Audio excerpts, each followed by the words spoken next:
Hey guys, welcome to the Super Coach Show. I'm Coach Micheal Burt, the Super Coach.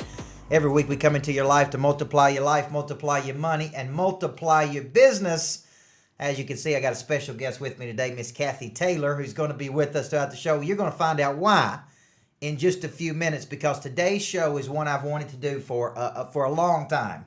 And it's something that I personally am interested in, and I'm thinking the people who are watching us on Whatever It Takes Network is going to be interested in this too, because we have a program called Monster Producer. We define a monster as a legendary creature that combines multiple skill sets to dominate a market. It's kind of like a beast. It's a machine. It's a person who's got a big engine. So one of the things I've always been curious in is, where does this monster ambition come from? What's the positive of it? What's the negative of it? And when I was writing up my notes for today's show, you know, here's what I wanted to say. Every week we come into your life to discuss how you multiply, how you grow, how you expand your life. It occurs to me to do this that you got to have a big engine. You have to have some giddy up. I remember my own grandfather saying, if you got to want to, you can find a how to. You know, that where does this ambition come from? Well, much of my life, I've apologized for this engine. I've felt bad because other people would say, you work too much. Why do you go so hard? When is enough enough? Why do you take all of these books on vacation with you? And so I actually would say, this is how I'm wired. This is who I am. And so a lot of times I spent most of my life apologizing for this. And then I finally got tired of apologizing for it and said, this is who I am. A lot of my friends say, you got a big engine. You don't quit. And so to me, this is just about ambition. How do you have this big ambition? From 19 to 31, I had a big ambition. It was toward one thing, and that was winning a championship. But I missed out on a lot of things: family, friends, kids, a lot of things that people miss out on during that period of time. So today, I brought in a very special guest, and we're going to do our own, I guess you could call it therapy session. Yes, Could you sir. call it therapy yes, session? Yes, sir. We're going to call it informal therapy session. Informal therapy, Informal. because here's a confession I have for all the people watching. I have never been to a psychotherapist. I have never been to a therapist in my life. So actually, I'm a little bit nervous today, Cathy, because this is, my blood's going a little bit, because I've never been to a therapist, although I feel like I probably should have at different times in my life. So what better to do it than just do it live for everybody to see, right? That takes some guts. That's brave. So we've got Cathy Taylor here today. She's a psychotherapist. She has an office here in Murfreesboro, Tennessee, where our offices are. And a psychotherapist focuses on evaluation, prevention, diagnosis, and treatment of mental, emotional, and behavioral health issues. A clinical psychotherapist uses psychotherapy and other counseling skills to improve emotional and mental health. Now, we think of ambition as a good thing. Yes. But actually, when I was doing some research for this, there was an article that came up and said this: bad news for people whose main goal in life is to get ahead, right? Sounds like me. A new study found while go-getters are more likely to attend prestigious universities and hold high-paying jobs, they're only slightly happier than their less ambitious counterparts, which surprised me, okay? And they actually live shorter lives, okay? Oh. Now, this was, okay, ambitious kids have higher educational attainment, attended highly esteemed universities, worked in more prestigious occupations, and they earn more money. Sounds pretty good to me, right? However, ambition has a much weaker effect on life satisfaction and actually a negative impact on longevity. Now, this wasn't all positive, right? No, not at all. So here's what I'm ambitious for. I'm ambitious for answers, Cathy. I'm ambitious for our viewers who are watching our show today to understand where monster ambition comes from. And I'm going to be the subject. My curiosity is just going to ask questions, and then I'm going to lead you down a series of things. And I want you to speak to me as if you and I were in a room. Do people lay on the couch? Do they walk around? Do they? Occasionally people do lie down on the couch, but It's not the norm at all. Okay, all right. So here's what we're going to talk about in segment number one. Do people really even think about ambition? I know for me, it's something that's at the top of my mind a lot. But I'm a coach. Right. So I coach lots of people, and it's like, I call it an engine. Some people have small engines, Some people have weed eater engines. Some people have V10 engines. Is this something that people talk about a lot? Do they care about it? Or when they come to see you, is this a problem for people? I think for most people, at least the people whom I see, they don't think of ambition as separate from themselves. And what I mean by that is they don't look at it as a separate issue. They just look at themselves as either successful or not successful. Okay. I think it's rare that they look at the issue of ambition and how that plays in their lives. Well, what was interesting is I Googled ambition, and I wrote an article on ambition with a lot of other people, the study of ambition at one time, and it was one of the highest read things out there, which taught me there was not a lot out there. Okay, when I studied the study of ambition on YouTube, my video was the very first one. So it's almost as if there's not a ton of stuff that's out there. So where does ambition come from? Ambition, like many things, like many personality characteristics, comes from a combination of nature and nurture, meaning how you're born, your temperament, and also how you grew up, your parenting, the expectations your parents had of you, the hardships you endured, what opportunities your parents gave you, what mentors you had in your life. So it's really an interaction of many, many different factors. Your history of success, your history of failures, if you learned to overcome the failures or if the failures marked you and you were not able to overcome them. Now, it makes me think, I was raised by a single mother. My mother and father had me, I think she was 16, he was 18. They got married for a year because I think my grandfather said, you're going to get married. And it didn't last, right? And so I was raised primarily by a single mother. And one of the things she did is she had 2 or 3 jobs growing up. We did live in the little small 1-bedroom house that people talk about. We didn't have a lot of money. But early on in my life, she got me involved in sports. And so I remember at 6 years old having a female coach named Mickey Vincent that was my Little League baseball coach that would say to me, you're going to be a coach one day. Because I would answer all the questions, right? They would ask questions, and she would even say, you can't answer all the questions. And so I actually backtrack a lot of my ambition to be a coach to all the way back to 6 years old, to that affirmation of being around coaches. Would that be safe to say that started my journey? That is actually what I call a signature event. Okay. A signature event is something you can look back on and say, that marked my future. And it sounds like it was not only your coach, Mickey Vincent, but also your mother, because your mother demonstrated to you when the going gets tough, just keep going. Right. So you saw someone who was an overcomer. And then you saw, your path crossed with a woman who believed in you and told you, you will do great things, essentially. And so your mind already had adapted the idea of success. It was possible. In your mind, the seed was planted that it was possible. All right. Today we're talking, where does monster ambition come from? I've got Cathy Taylor, licensed psychotherapist here in Murfreesboro, Tennessee. And we're going to study next when we come back in segment 2. How does the past play into your ambition? How does the negative of your past, specifically, I'd like to know how the negative plays in, not just the positive, but how does this burning desire to become somebody later in life start early in life? You're watching The Super Coach. I'm Coach Micheal Burt. Come on back in segment 2. Hey guys, I'm Coach Micheal Burt. So many people around the country want coaching, but they don't think they can afford it. I heard this over and over and over. So just for you, I've created an online corporate membership where you get access to over 80 workshops a year.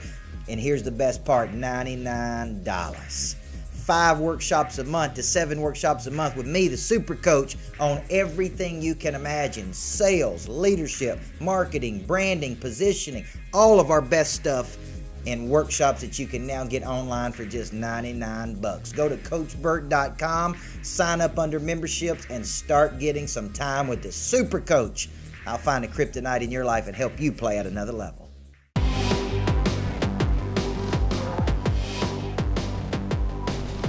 Hey guys, welcome back to the Super Coach Show. I'm Coach Micheal Burt. Follow me at Micheal Burt on Twitter. Search Coach Micheal Burt, LinkedIn, Facebook, all social media. And if you want to join me May 13th and 14th for my Person of Interest Academy, that's around my very popular book, Person and Cannot Live Without.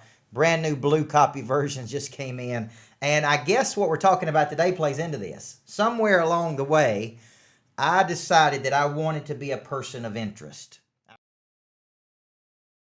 I wanted to impact lots of people. And when people asked me why I retired at 31 from coaching high school, it was because I really felt a bigger calling to impact more people. In essence, it became too small for me. Right. So can we backtrack? And for those who just joined us, I've got Cathy Taylor, licensed psychotherapist, here with us, and we're studying monster ambition. Where does this monster drive come from? So let's go back into the past, and let's talk about how a negative can fuel a positive. Now, let me put this in context. I wrote a book with Coach Rick Insell, who is the head coach at Middle Tennessee State University. Right, I know him well. And I spent 3 months with him, traveling with him when he wrote this book. He was 57 years old, and he called it a burn. He had a burn in him from a young age to become somebody. Now, when I ask other people who grew up with him where that burn came from, they said it because he was a small guy. He was just an average basketball player. He wanted so badly to become really good, right? Right. And somewhere along the way, that negative fueled him to say, I'm going to become somebody. He said when he went to college, he dropped out the first time. When he went back to college to become a coach, even his own wife, Deb, said, Rick, quit wasting your time. You're never going to be. But he said this fueled him. So speak to us about how a negative can fuel a person to go do something big later in their life. Well, I don't think that would be everyone's story. Okay. I think there are differences in individuals where they almost get angry at their failures or their shortcomings, and they refuse to let it be a limitation. I would argue that they probably have had someone who believed in them. Again, like we were talking about earlier, they have probably had someone who believed in them, encouraged them to help them overcome the obstacles. So some people get angry. They get mad. They go, I'll show you. Oh, I will. And I think that's part of the engine you speak of, is to say, I will show, I will prove. Some other people take it as a death sentence. Whatever their limitations are, they sink into it. Some of that can be traced to the concept of learned helplessness. And I think we talked about that a little bit before we came on the air. And learned helplessness is caused by a series of experiences where nothing you do makes a difference. Okay. And instead of continuing to fight, one just ends up giving up. Okay. So the failure defines them. But for someone like Rick Insell, it sounds like in his story, someone must have believed in him. And his personality probably was one that he does not give up.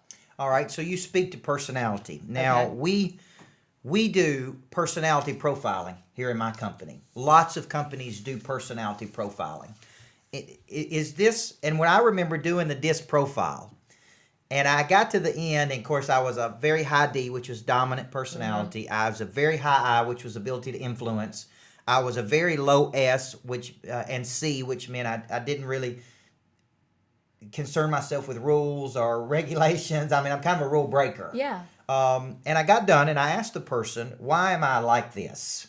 Okay? Why did I show up like this? And he looked at me, cold stone serious, and said, I wouldn't ask that question. This is just who you are. This is how you are wired, right? Right. Now, so when it comes to personality, how much does that play into monster ambition? Some people are just hardwired with this burning desire. So is it genetic, physiological, psychological, environmental? Because they tell us happiness, sometimes 50% or so, is genetically hardwired into this. That's at least what some people say. It's believed that there actually is a happiness set point in all of us, that no matter what our conditions, we will be at the same level of happiness. Okay. For what you're talking about, I think it is more, again, it's a combination of personality, experiences. It's all of those factors. And again, I'm going to say, as it's been said before, it takes a village. You're going to have influences in your life. People who raise you up, who encourage you. And that's where I think coaching is such a wonderful phenomenon, because a lot of people do not have that. Teachers sometimes are so important in people's lives, because they may be that one person who says, I believe in you, or shows that they think you're competent in something. So it's all of that, and it's hard to predict, although the people who test and do research have done a pretty good job of being able to make instruments that test personalities that predict to some degree how someone's going to function in the work environment. So it is important. You've mentioned this concept of having a coach. It puzzles me today why so few people see the relevance of a coach in their life. And so just last week we spoke at a group that the average age was 80, Lauren, 85 years old. I mean, it was a luncheon I spoke at for elderly women, and they invited you? They invited me, and even I had a 95-year-old woman buy my book, This Ain't No Practice Life, and one woman walked up to me and said, if I would have heard this 50 years ago, my whole life would have been different. And I've heard that multiple times from older people. And so you keep coming back to the importance of somebody, a teacher, a coach, a mentor, somebody in your early life that looks at you and says, I believe in you. You can do this, right? So why do you think that adults don't see the need for a coach or therapist or person in their life? I mean, why do you think it's only a very small percentage of people would use a therapist, a very small percentage of people would use a coach? Well, I think in our society, the sweet spot is childhood. And I think adults, it's not that they don't realize they are maybe embarrassed. They have the idea, I should be able to do this myself, which we call the tyranny of the shoulds. Don't should on yourself. And so I think adults are more prone to think, I should be able to do this myself. I'm not going to ask for help. I'll do that for my children, but I won't do that for myself. Right. So it's a little bit of pride, a little bit of embarrassment.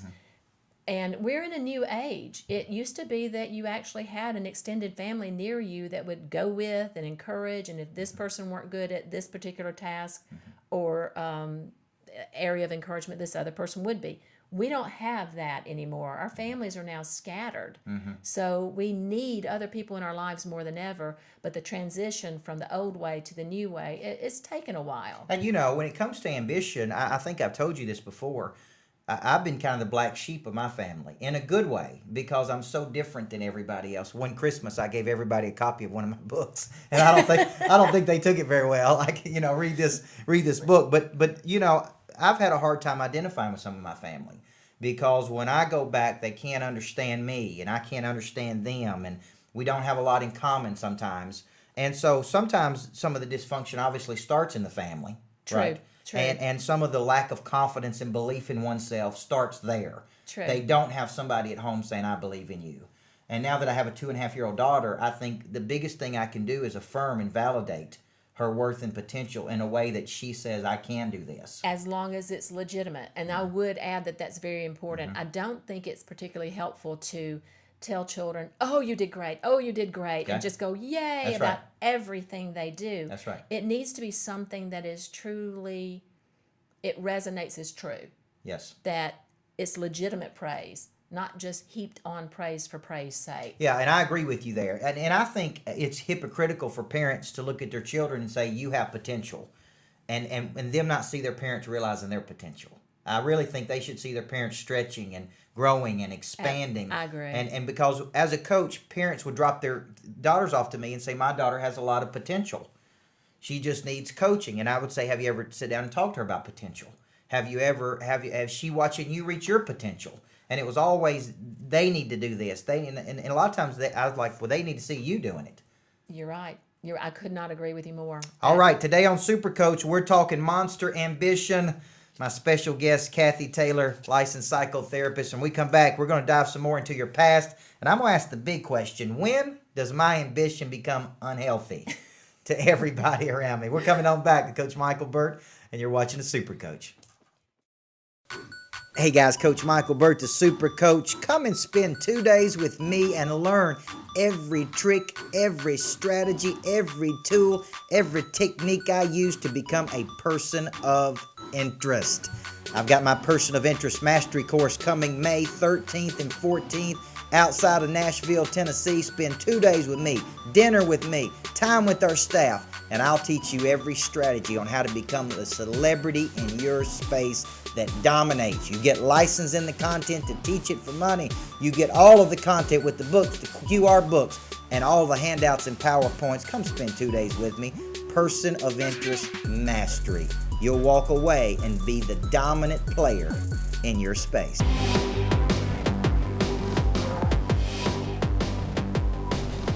Hey guys, welcome back to the Super Coach Show. We multiply your life, your money, and your business.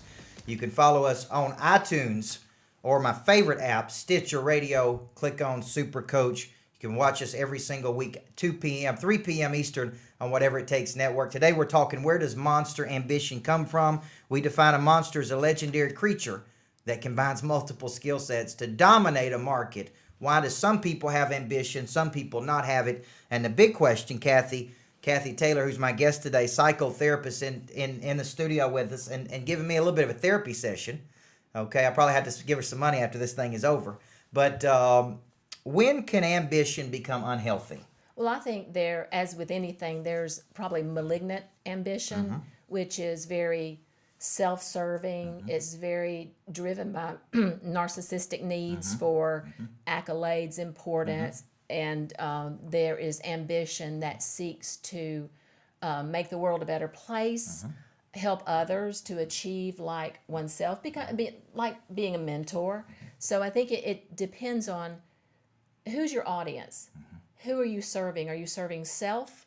Are you serving others? And I think a malignant ambition is one that you must always succeed because your ego cannot take failure.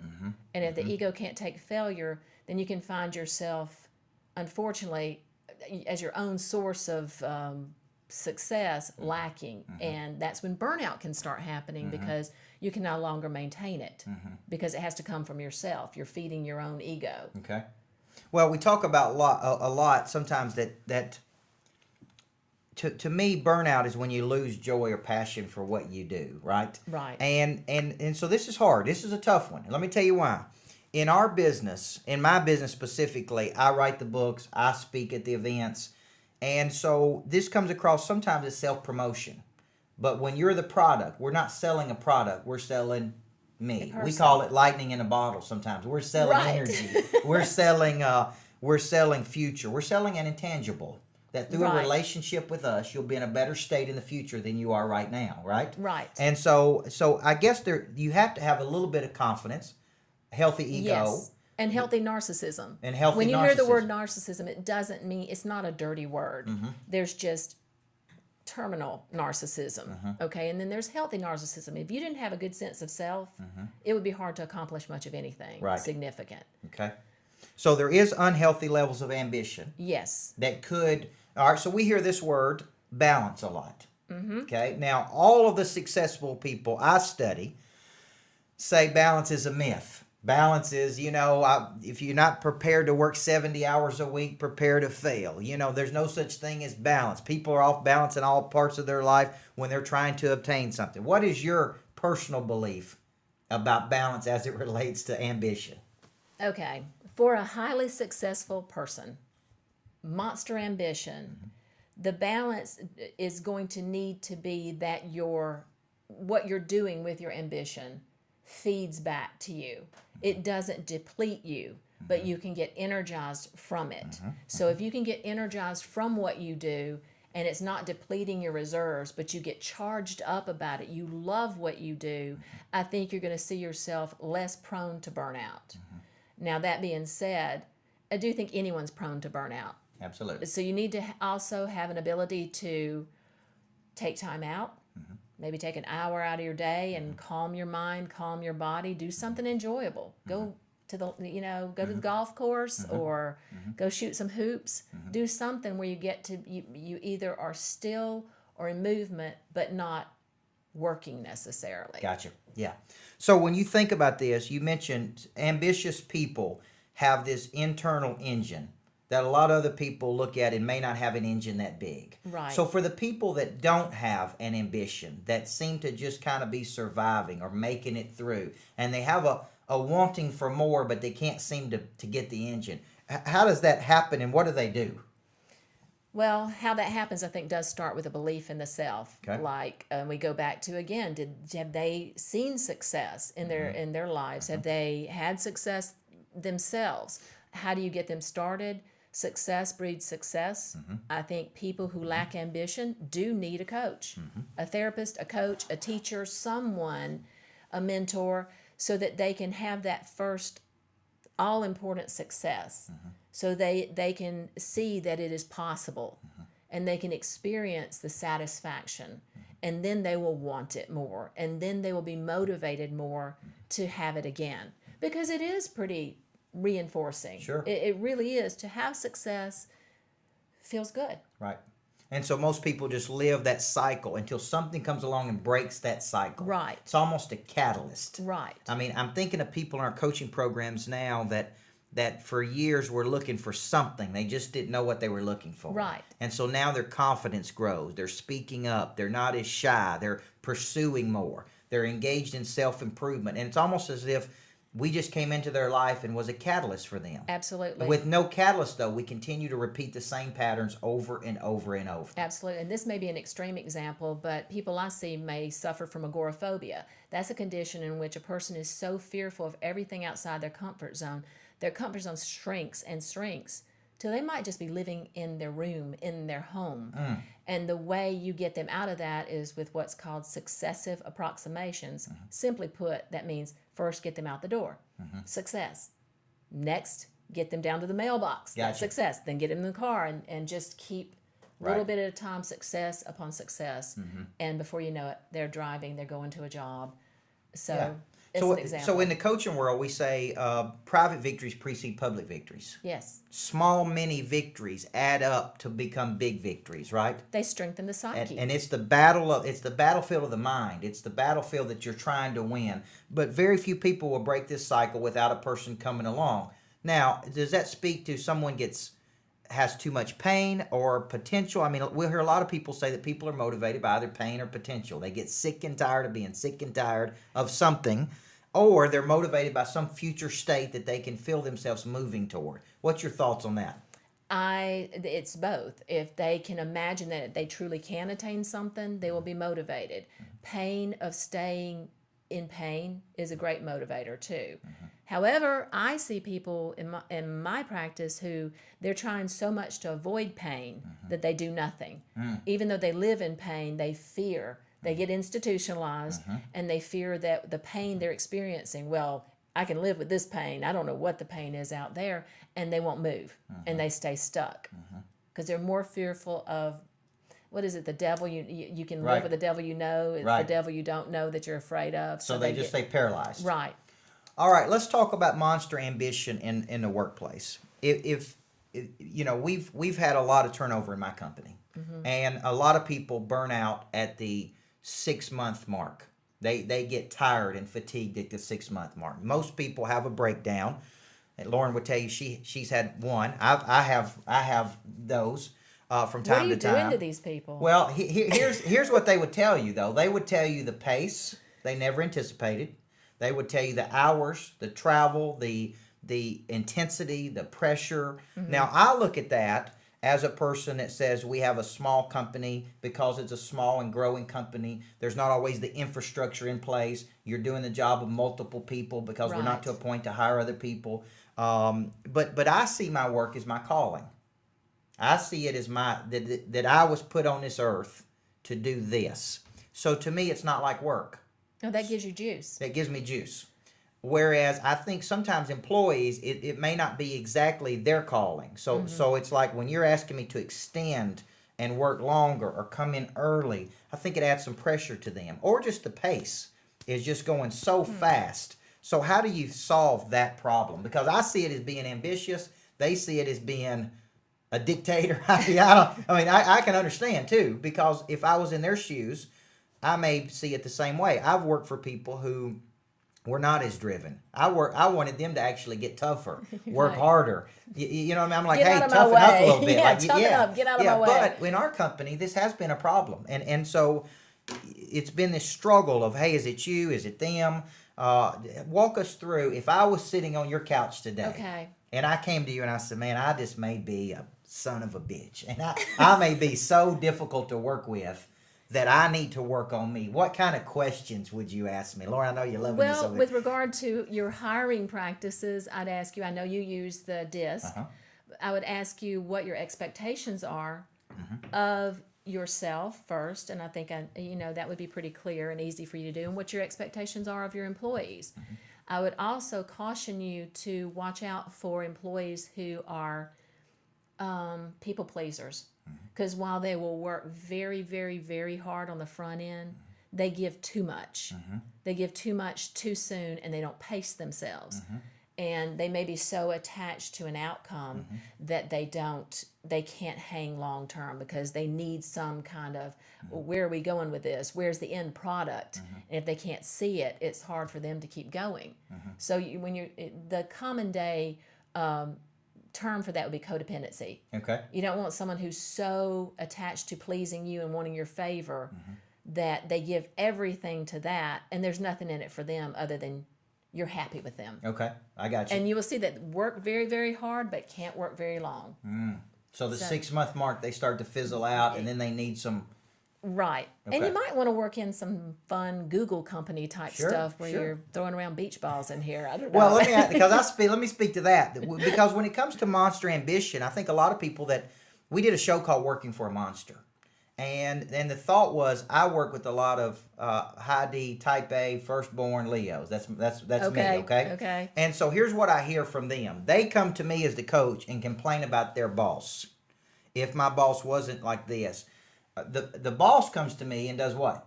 Complains about them. It's like if they could toughen up and get tougher. And it's a constant frustration I see. It's a friction that I know exists all the way back from the beginning of having employees outside of the family. And so if you were counseling both sides of that, you may say both sides need to work on each other, right? Right. Their own self. Right. The monster ambition could become a problem. Right. And the employees may need to toughen up, may be a problem. Absolutely. Okay. Absolutely. Because I do see both sides of that. There's encouragement in that, Michael. Absolutely. There's hope in that. I think we're getting better, right? I think I'm making progress, Lauren. We may have to do this every week. You're watching the Super Coach Show. I'm Coach Micheal Burt. Today we're talking, where does monster ambition come from? My guest today, Cathy Taylor, psychotherapist, who is with us today, and very excited. When we come back, we're going to talk about how do overly ambitious people manage that drive? How do they handle that engine so it doesn't burn out? And what is their kryptonite if they have some? Come on back in segment number 4. Hey guys, Coach Micheal Burt here. I believe everybody needs a coach in life, and that's why I'm inviting you to join me in the Big Apple, baby. The Monster City on the planet, New York City, April 17th and 18th. Spend 2 days in an immersion type experience with me at my Monster Producer Summit.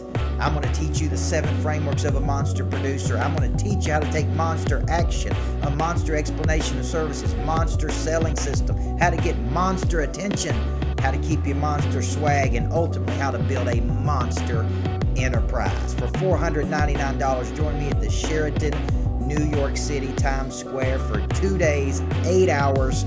Spend some personal time with Coach. You're serious about being a legendary creature this year that dominates every field by combining multiple skill sets. Go to CoachBurt.com or email us at info@CoachBurt.com to sign up at $4.99, 2 days with me. This will be a monster experience.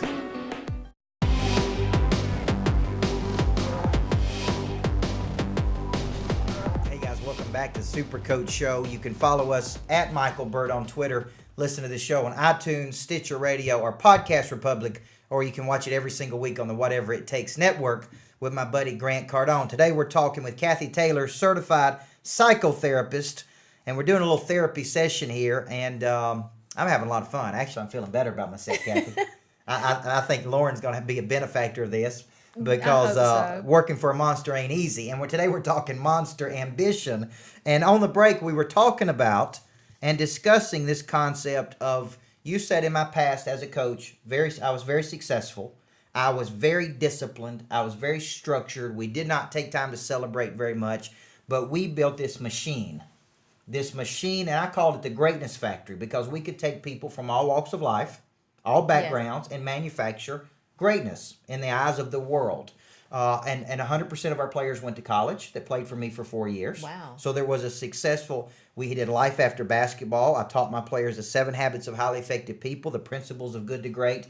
We really combined the emotional side of winning with that. Now, was it tough? Yes. So here's a phraseology I use a lot. And I think this breeds this monster ambition. I say a good coach will do 3 things for you. And I'm sure it's very similar in your work. They'll have conversations with you you don't want to have. Yes. They will make you do some things you may not want to do. Correct. But they will help you become something you didn't think you could become.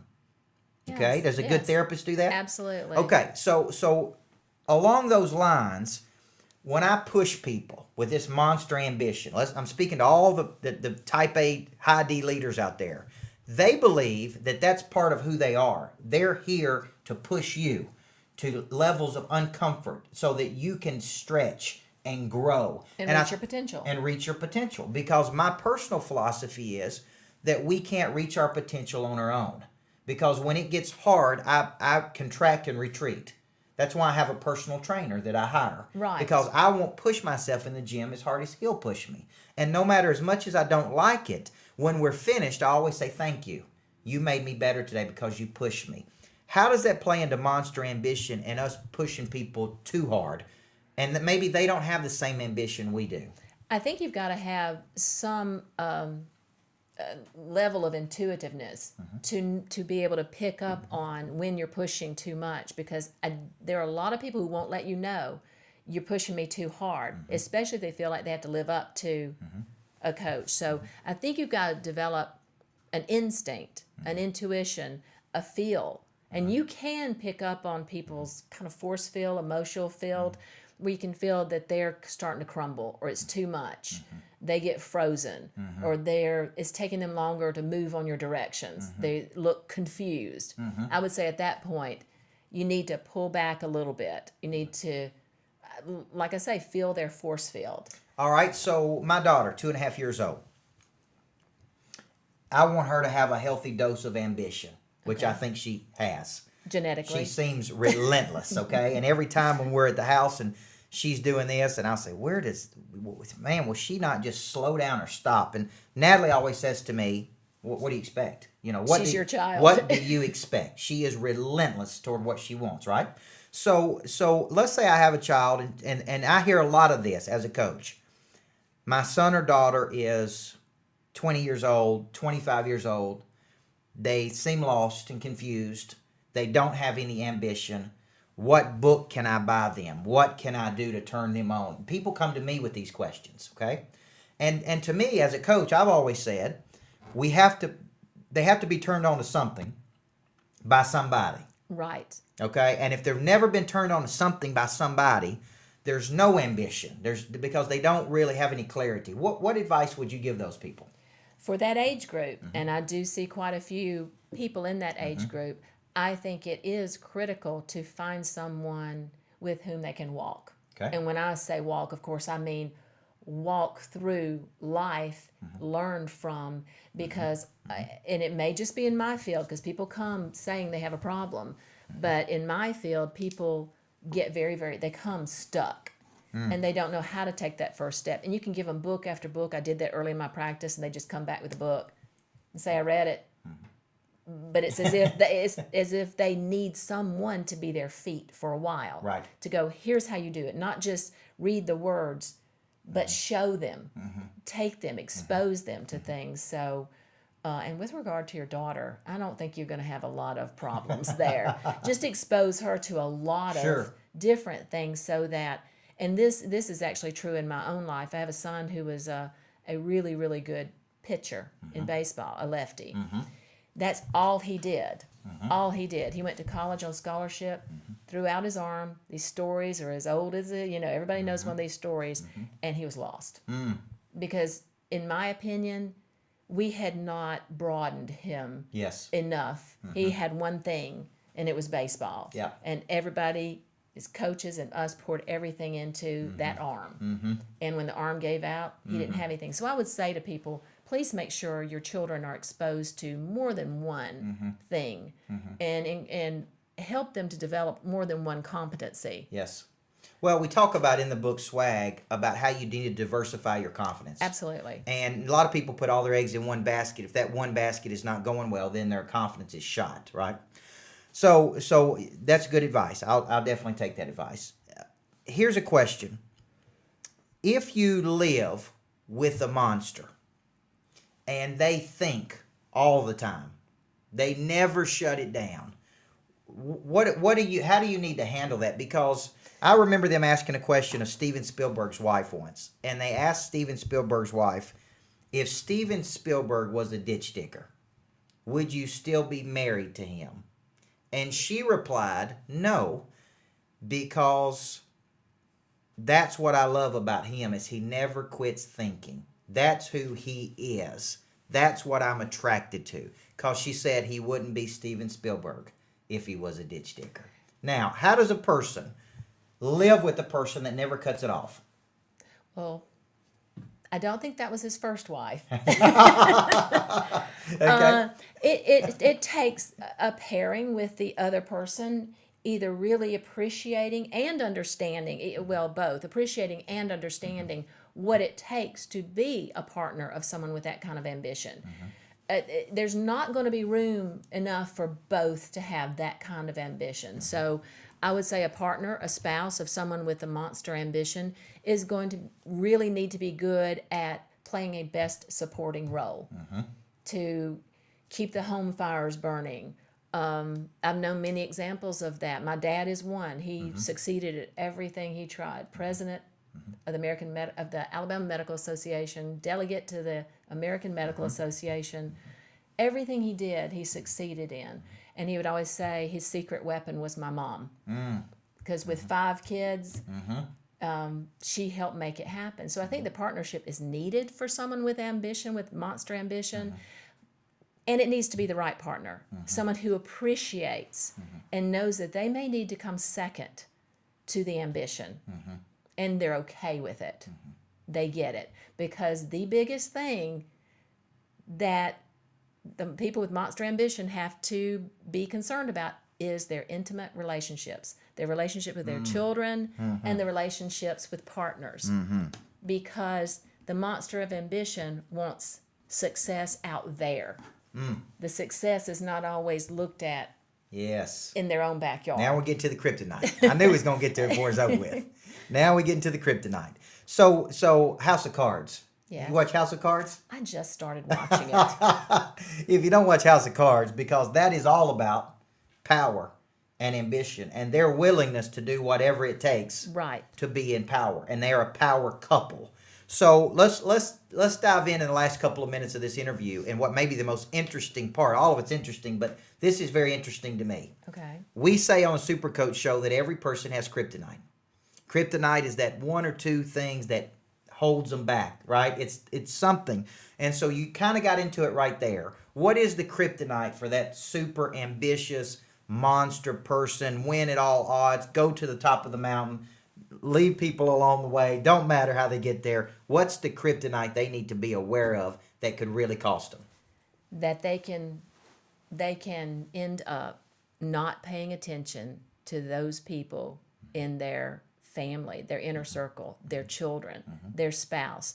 They can end up not being good at the more intimate relationships, very good at what they do, at creating, at building, and going to the next project and building the next thing. But as far as they get so gassed up by the ambition that often they leave their family, their kids behind. And then you have a whole nother set of problems. That's a kryptonite. And I'd say that kryptonite would be failure too. For someone who has monster ambition, failure comes to all. Oh, yes. At some point. Yeah. And how you're able to deal with failure. But failure, I've seen that also for people who are very ambitious, very successful in their ambition. I have seen failure just throw them for a loop to where they have a hard time recovering. Yes. So preparing for failure or calling it something else. If failure is too strong a word, a little speed bump in the road. All right, so that's the kryptonite right there. One more bonus question, okay? So I pick up a book one day in the the bookstore because in a previous relationship many years ago I had, that person that I dated was married to a sociopath. Oh no. And I think I know what book you're going to. And so she had this book that one day I saw, and then I saw in the bookstore, right as you come in Barnes & Noble, called Sociopath Next Door. Yes, I knew you were going to say that. And it claims that, is it one, and I joke around sometimes in my audiences, I'll say that it claims that 1 out of every 25 people is a certified sociopath, right? So I always say which one is, who in the room is the sociopath, right? But sociopaths are not all, they're not all killers, obviously. No. But they just have certain, they're also manipulative on how they get from point A to point B. They have the ability to sell and convince people. Yes. And then so speak to that. This is a little bonus material for people. Okay, first of all, I have had so many people come in my office with that book and say, I think my husband's a sociopath, that makes me laugh. The book is accurate. It's a little overblown. But yes, sociopathy can actually, we have had sociopaths in our country who have taken us to the next level, whether it's as a country, whether it's as a military force to be reckoned with. They're a sociopath. Now, I don't know if you're going to ask me if I think you're a sociopath or not. I don't know if I'm ready for that. But no, sociopathy does not have to be all negative. Right. But there usually is a healthy dose of narcissism. A true sociopath, though, does not honor his or her responsibilities. So I'd have to say most people who are high achievers would not fit the diagnosis of a sociopath because they usually do not honor their commitments and their responsibilities to their family. So Gotcha. there is that little piece. There you go. Yeah. There you go. So if somebody shows up at the therapist with that book, hey, you know what's coming, right? That's right. Married to a sociopath. Guys, we've had a lot of fun today. Cathy, thank you so much for joining us. Thank you. We could go on for hours and hours. My first time, Coach Burt, ever being to a psychotherapist. We did it live right here for you, for the whole world to watch it. So I had a lot of fun. Thank you so much. This has been very enjoyable. Every week we come to you to multiply your life, your money, and your business. And sometimes that is where you need to go and look at yourself. It needs to go and look at your life versus blame and project and obfuscate. You need to take a good hard look at how you're going to the superhuman levels we're talking about to multiply your life, your money, and your business. I hope you join us for Monster Producer Online. That's where we teach you how to become a legendary creature. Or also, we got new shows coming, Working for a Monster, Living with the Monster. And if you want to join me in New York City, I'll be in the Big Apple coming April 17th and 18th for my Monster Producer Summit. And you can make excuses, you can make reservations. That's what I like to tell people, right? I'm Coach Micheal Burt. Thank you every single week right here on the Whatever It Takes Network.